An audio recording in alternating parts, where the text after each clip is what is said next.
cho là có bây chưa cái chim mông số đều nữa tôi chân một tà đi nữa tôi chân rồi nữa chỉ là tôi chân rồi nữa ít sống chè với ít rau này nữa nó là cái thằng ấy cho là có bây chưa cái chim số đều nữa chè đây sẽ để tôi tà này nữa tôi tà này khá đẹp quá này cho cái tôi là ta tao tôi dùng giờ này cho cái nhân đầu còn để làm lại cái cười này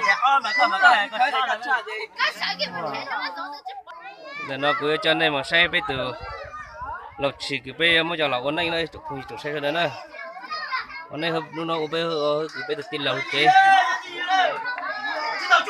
trong cửa này nữa lộc chỉ nó nữa ba mình nhớ là nhớ rồi nữa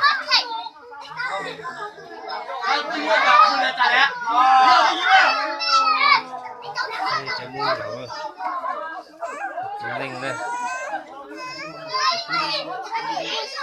chả ninh đây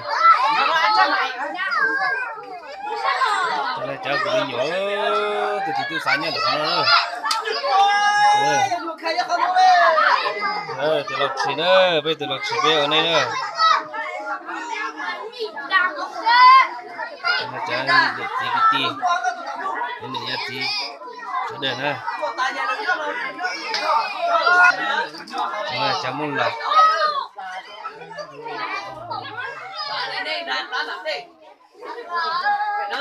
lọ chung rồi nữa lọ chung rồi nữa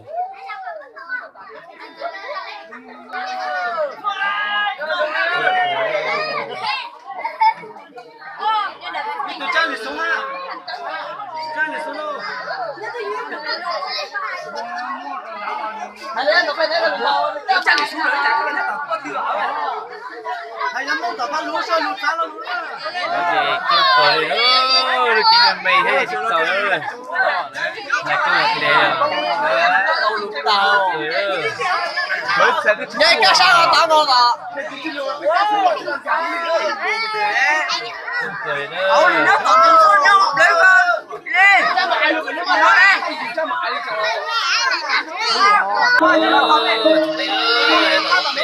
Con cá chú ơi. Chào bạn ơi.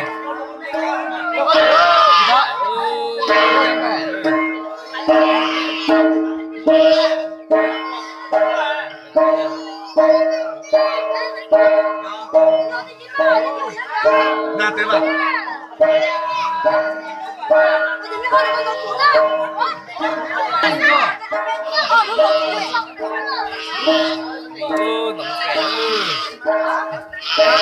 Chào bạn ơi. Tao nói cho nó tự lên chơi rồi cho nó đi. Tao ơi. Tôi mãi nữa, tôi chỉ nữa.